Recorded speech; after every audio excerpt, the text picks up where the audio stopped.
Hey, flower friends. It is your friend in flowers, Lisa Mason Ziegler, and I am super happy to be inside an air conditioning, and I hope you are too. I'm calling this heat week. We are at 103 degrees. It was just sent to me from our thermometer outside. And so it is pretty darn hot, but we've got a lot of stuff we can do and think about and take care of indoors. And that's how you kind of shift gears and figure out how to be a successful flower farmer in spite of the weather. And heat is really no different. And so, friends, if we've never met before, I am the owner and founder of the Gardener's Workshop, which has grown from a little city flower farm, started almost 30 years ago, grown into a huge educational platform and a fully stocked online garden shop selling just the same stuff that we use and the same seeds that we grow from.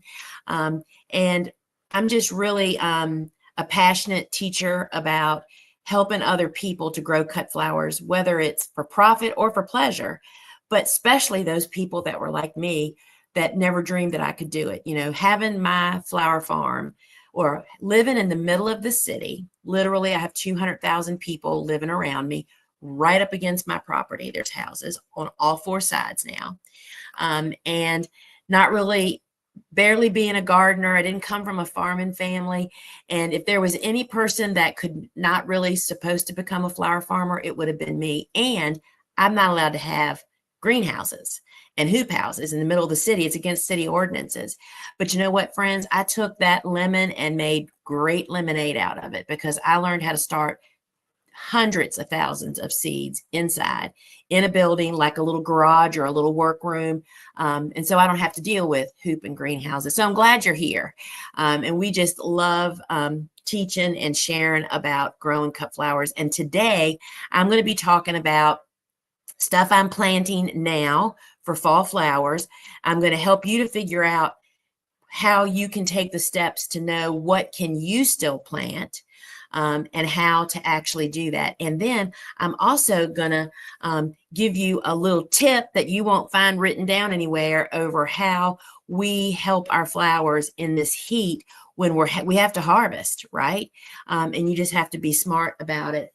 So we're going to talk about all of those things. So right out of the gate, I just want to say, if you are that person that perhaps was like me, you just never dreamed that you dream of being a flower farmer, and what would that be like, and what does that look like for you? But you think it can't be for you. I want to say that that's perhaps my strongest jam, is helping those people realize that they can do it, because there's opportunities for everybody. And right now, you can head over after our time together here to the gardenersworkshop.com. At the top of every page, we have a really special offer going on right now that's available through listen to me, June 25th.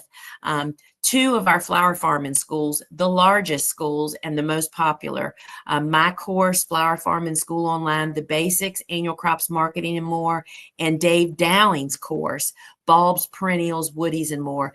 We have bundled them together so you get both of the schools for one low price. And so you can jump over there and look at it. And friends, we would love to walk with you. That is our strong suit. We have private communities where you can ask us questions, tons of content, keywords searchable. You're going to spend the whole winter hunkered down and learning from these courses to become the professional cut flower grower that we need you to be. And, you know, because people think that growing cut flowers is small potatoes, because they're thinking about, oh, at my farmer's market, I don't hardly see anybody. Or how many flowers can you sell? You want to know how many flowers are being sold in the United States alone for cut flowers? We're talking billions, friends. $8 billion a year are spent on cut flowers in this country. And the question is, are they going to be buying them from you? And that's what we help you do. So check that out.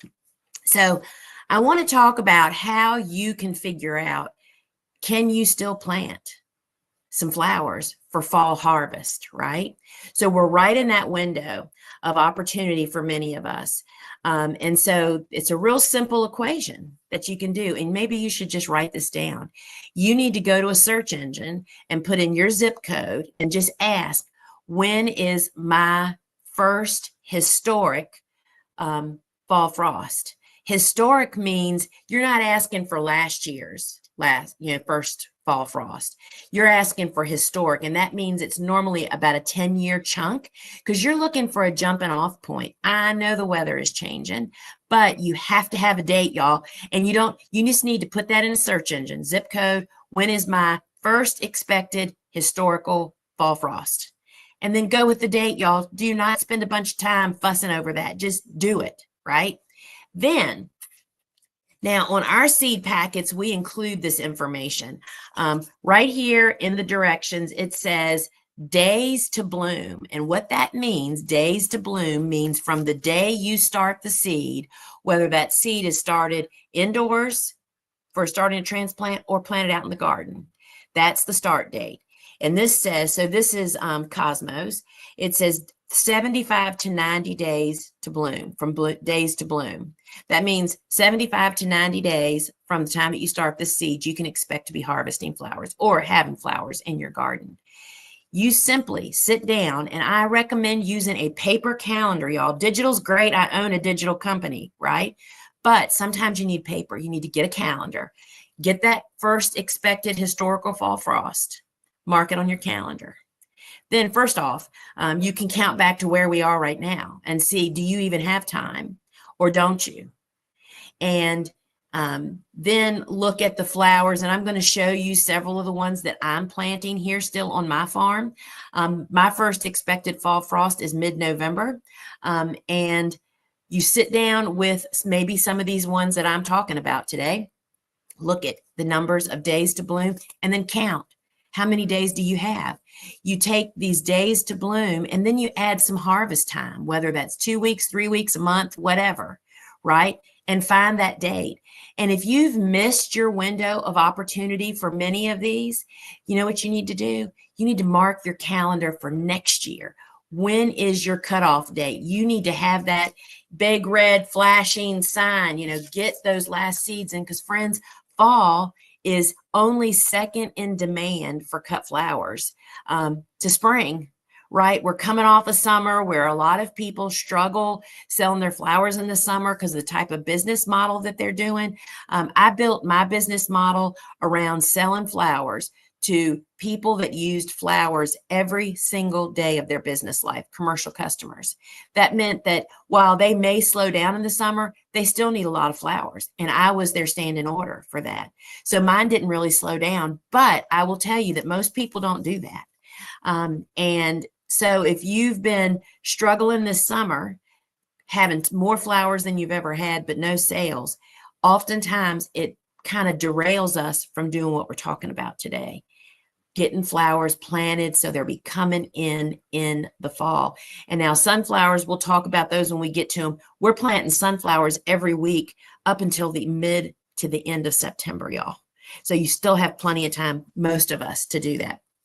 So I want to show you some of these flowers that are great candidates for this. And now if you are, there is a ribbon running below this video that actually has these products, the seeds that I'm going to show you. You can buy the seeds that I'm showing you the flowers of and the products that I'm going to actually show you. And if you're on a phone and you can't see the ribbon of videos of products, you might need to close the chat box to actually be able to see it. So you can check that out. Let's start with, what am I going to start with? Let's start with maybe one of the unexpected, right? So grasses are a huge one for fall, right? And this is one of my most favorite grasses that we've grown. In fact, back in high production, when we were selling, oh my gosh, to 23 florists, 2 supermarket chains with multiple stores, a bouquet subscription, a members only on farm market, as well as farmers markets. Y'all, we sold so many flowers. This was one of the ones that we planted every week alongside our sunflowers because of the color. The green color makes it just go with everything. And I prefer to harvest it when it's more immature like this. See how this is still upright and these are hanging? These are really cool, but they aren't as easy to use as this is. This is limelight millet, and you'll see it in the ribbon below. And I actually have these seed packets here.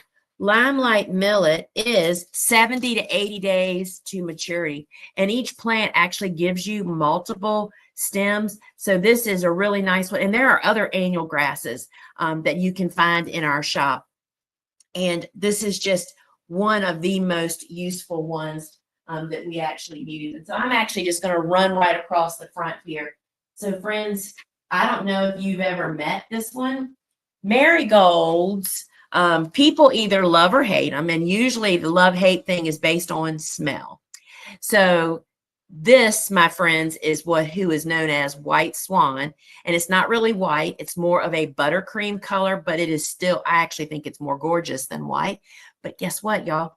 There is no smell. I'm a super allergic person, and these boogers have they call it low fragrance. I'm here to tell you, I've got the sniffers here that work here that can't smell it.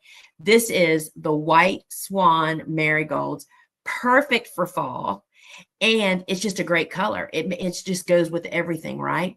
And marigolds, just like the cosmos we're going to look at, they really like it as the day length starts to get shorter, and they really put on the show. So check out the white swan marigolds, and they are 75 to 90 days. So that's how you're going to know that. And then the classic marigold that we have grown these for decades. Look at these, y'all. Did you know that there's such a thing as giant cutting marigolds?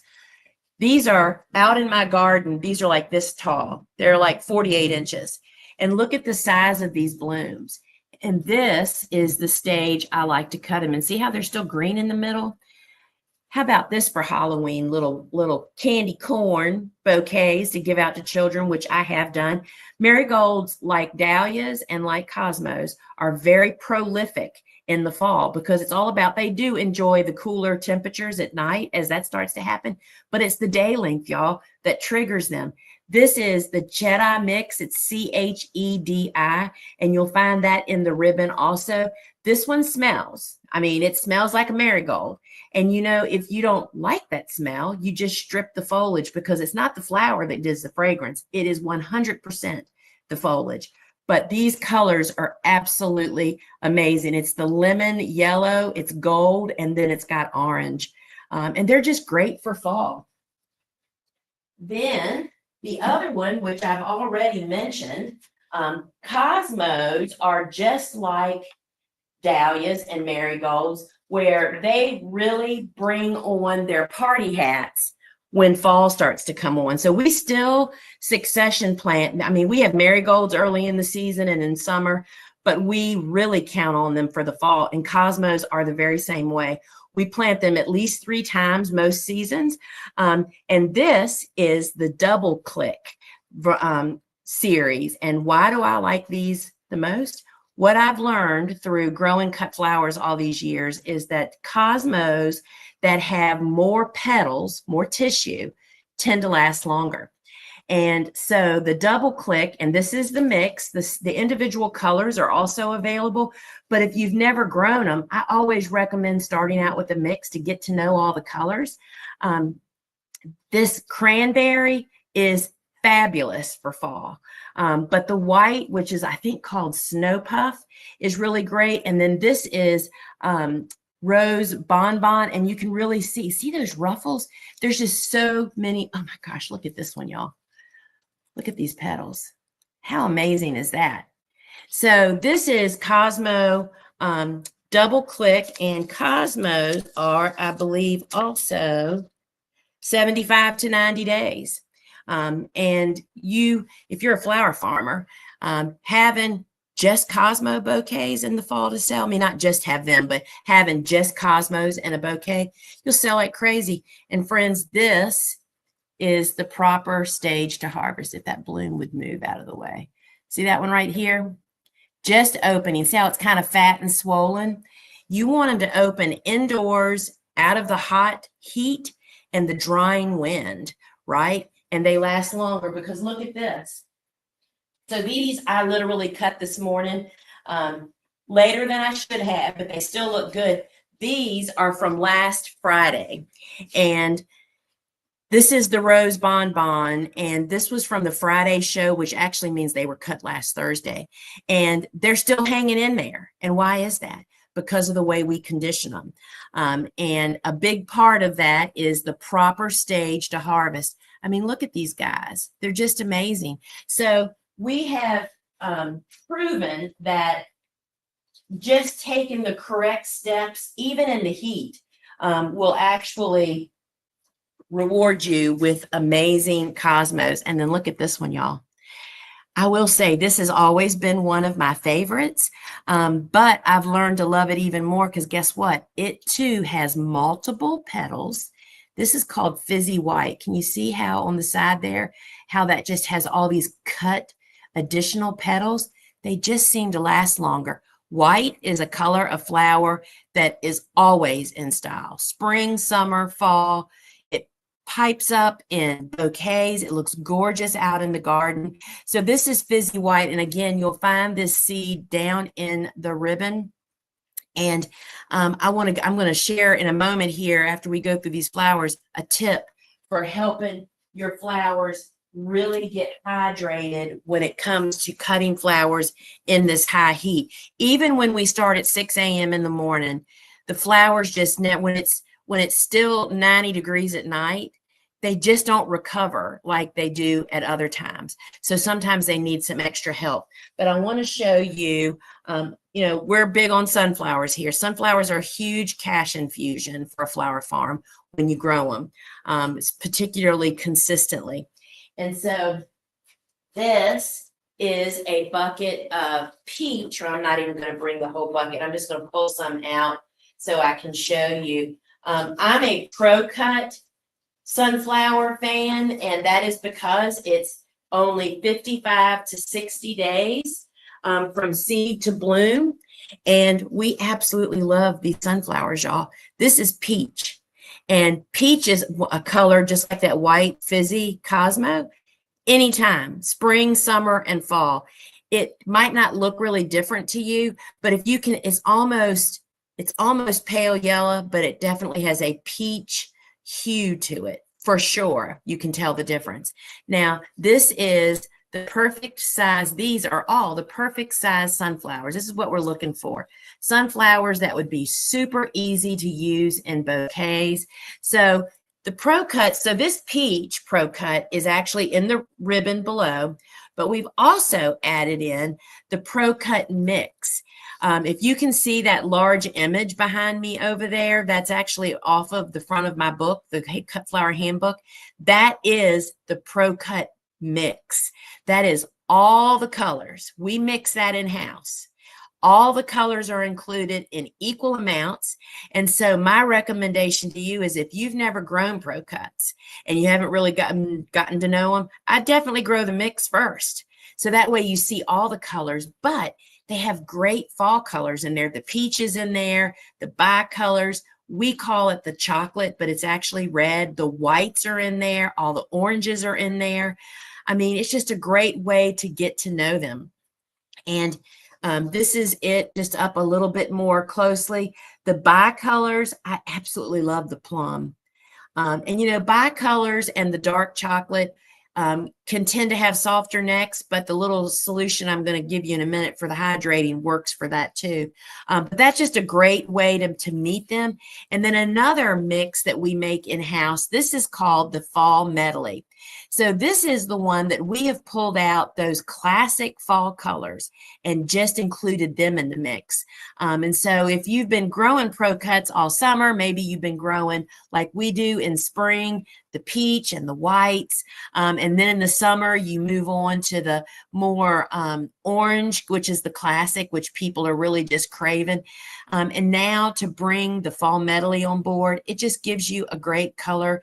And if you're doing bouquet subscriptions or going to market, it's just nice to have changing, colors that are changing as the actual season changes. Now, let's see, what else do we have left here? Now, the Pro Cut sunflowers are 55 to 60 days from seed to bloom. So what does that mean? That means that you can be continuing to plant these up until we push the envelope. We count on that our real fall first frost is going to be late. Typically, it always happens.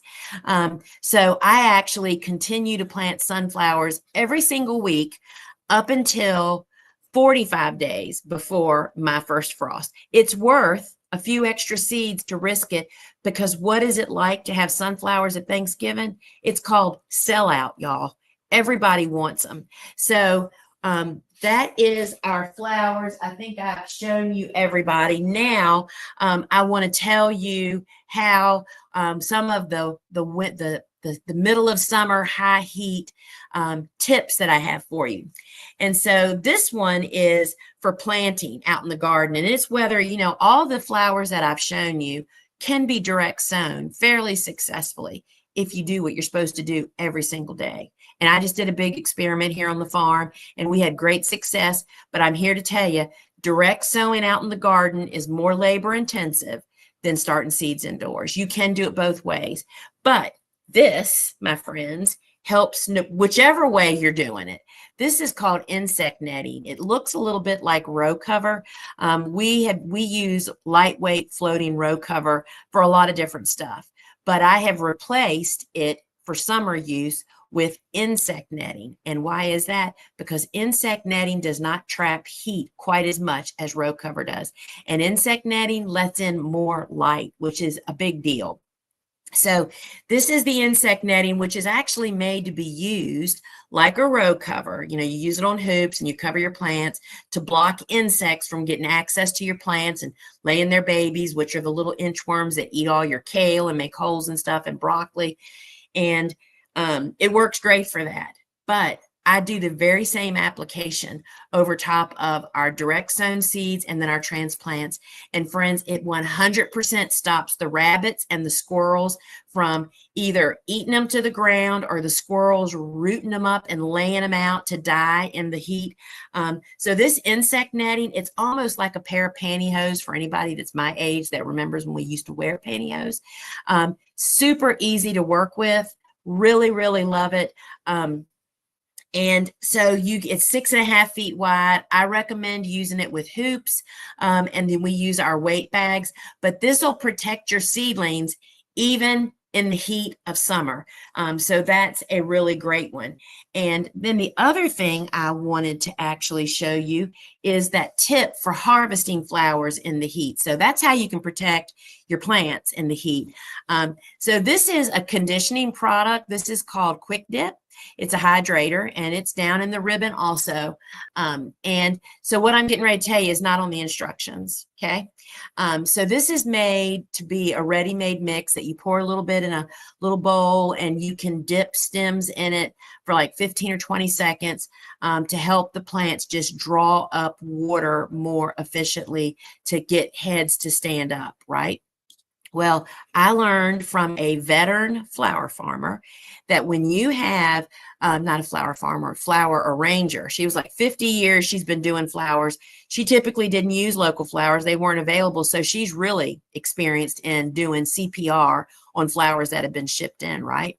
So she said whenever she had challenging flowers or flowers that were wilted, she put about 2 tablespoons of this hydrator into her buckets. In addition to, we put CVBN tablets. That's the chlorine product that kills and stops bacteria. So all of our buckets have that. For those challenging crops, We also add 2 tablespoons of hydrator. And Bobo and I just had this discussion. This week is challenging. Even if we harvest at 6 o'clock in the morning, the plants are not recovering overnight like they normally would. So we discussed that tomorrow and Thursday, we're harvesting 2 days this week, so we can quit at 10 o'clock. Is going to have hydrators so that the plants just get a good deep drink of water right out of the gate, so they don't have as much need to actually wilt, right? So Quick Dip is down there, and you can find that in the ribbon below. And again, that 2 tablespoons to a gallon in your harvest buckets is not on the instructions of that. That's what I've just learned through experience. And we've done that now for several years, and it makes a really big difference. So the other thing we were talking about whether you're direct seeding or transplanting. So in my experience, we just have this big test going on here on the farm.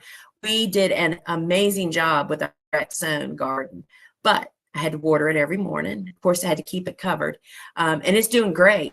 But and I had to hold the weeds back from developing while my flower seeds were coming up, right? So I would say direct sowing can definitely be successful. It just takes more intervention. And after teaching people how to garden and farm after 30 years, I can tell you most people don't want to go outside in the heat unless they have to. And that's why more people are successful with transplants.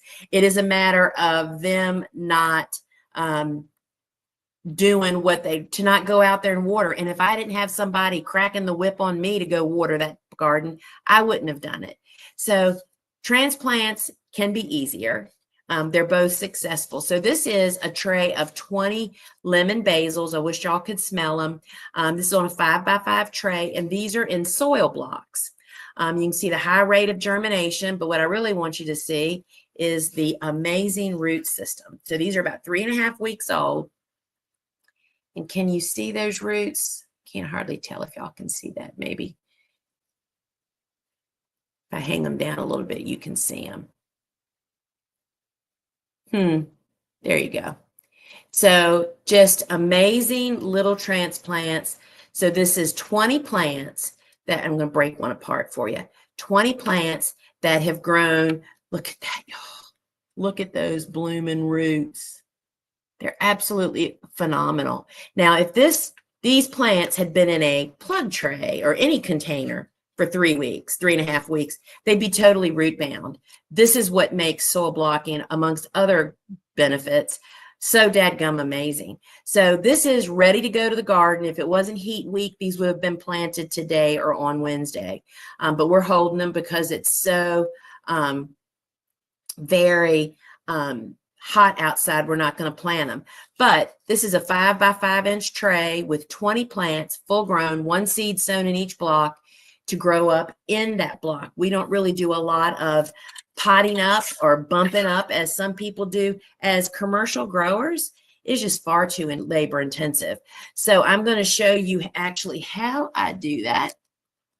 And so this is blocking mix, which we have the recipe for this on our website all the time. And I'll show you what our ready-made mix looks like. And it's wetter than what most people expect. We tell you it's 3 parts of blocking mix to 1 part water. This is the small blocker, which is the one I use almost exclusively. And you push it down into the mix a couple of times. And this is a potato masher, y'all. That's what I use to mix the soil and water and to strike the extra off there. And we're just going to borrow this tray. I use trays with no drainage holes that are flat on the bottom, which means it can be done anywhere. You can do it in a spare bedroom. You don't have to worry about water running off everywhere. Then you just give it a push and a pull. And we just made 20 little 3/4 inch soil blocks. And we'd sow 1 seed into each block, and they'd grow one, and that's what actually gets planted out into the garden. Now, I want to also show you, so let's think about those sunflowers, right? The sunflower seeds are too large to go into that small block. So there is a larger blocker, which again, all of these products are down below the video for you to explore if you'd like. And this is the 2-inch blocker. And let me just push this up a little bit. I can barely reach the computer, y'all. There you go. So this is the 2-inch blocker. And this makes 4 2-inch blocks. And it's a little bit different technique because you really need to be sure that you get the blocks really full of blocking mix. You don't want to pack them, but you want them to be full. And then I'm just going to pull this back and I'll show you. You literally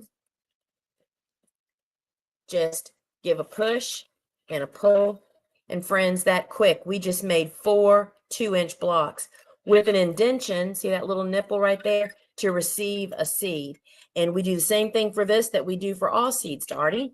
We put them onto a seedling heat mat, which I'm going to show you that now. So even when you are, let me put this away. So first, let me show you. This is the 2-inch blocker, which I just showed you, and it comes with this nipple, and that makes the indentation into the block. And this is, what do I use this for? I use this for like zucchini and squash, sweet peas, when any seed that's too big to go into the small blocker, right? I don't use it as often, but when you need it, you need it.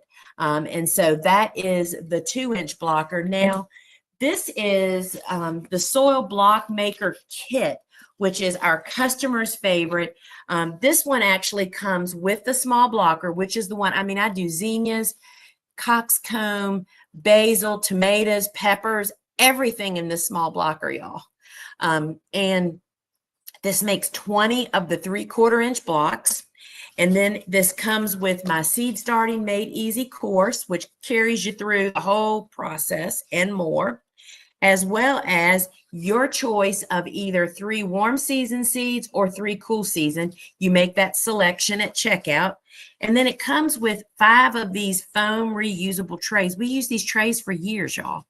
It holds 3 sets of 20, as well as it has our toothpick dispenser, our seed pan, and these little wooden plant IDs. I actually use them for like a tool to handle the small blocks, right? They're like a popsicle type of thing. So that comes with it. And it comes with a 6-quart bag of the ready-made blocking mix. This little bag makes 600 of those little blocks. Now, this is a great example of why I always go with a small block when I can, because so this makes 600 small blocks. Guess how many of the 2-inch blocks it makes? 30. Does that tell y'all? It's just more cost-effective, space-savvy, and it grows great plants to go with the smaller block if you can, according to what the size of the seed is.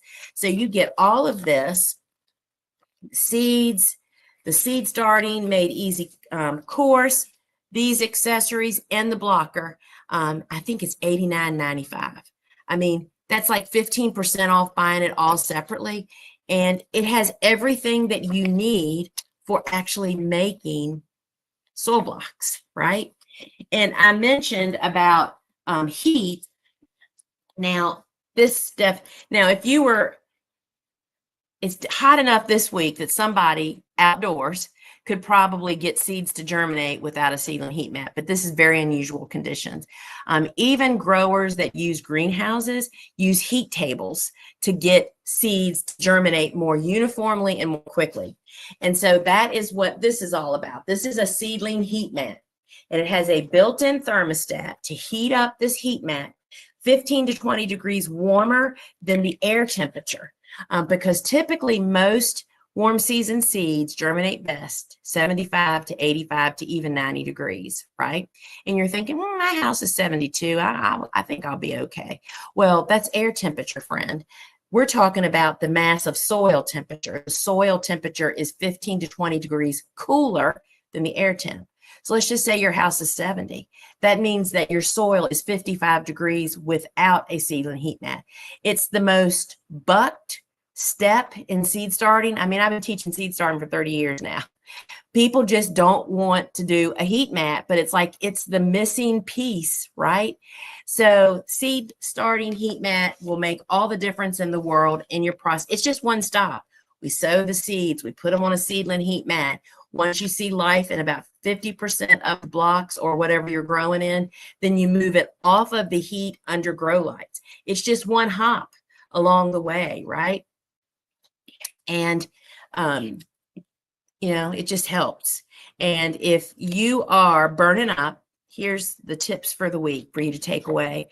First thing you need to do is find out what your first historic expected fall frost is.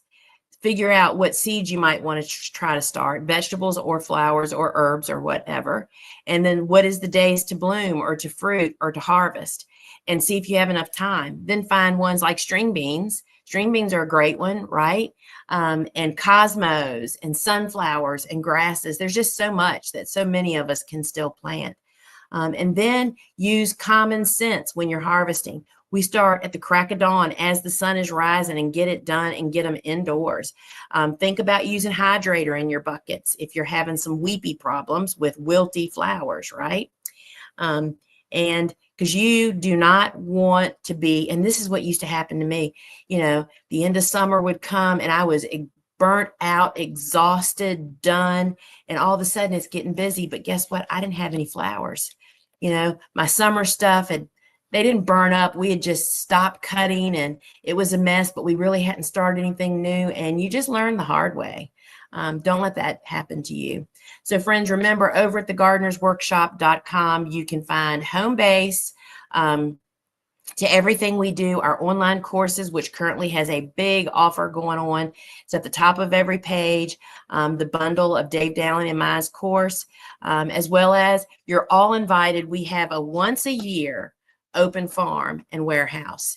We're in southeastern Virginia. People literally come from all over the country to visit. It's very humbling for my little flower farm to have people that are so interested, but you're invited too. And at the top of every page, right under the bundle deal, is the open farm details. We live in a really big destination place. I live between Colonial Williamsburg, Yorktown, Busch Gardens, Water Country, Virginia Beach is all around us. So a lot of people make a family vacation and come. And it's this Saturday. So I hope I get to meet you. Tell me you are one of my tubers, and I would love to meet you. And so, friends, until we meet again, I appreciate you being here, and try to stay cool. And by all means, cut early, start seeds, and get them going for the fall. Ciao.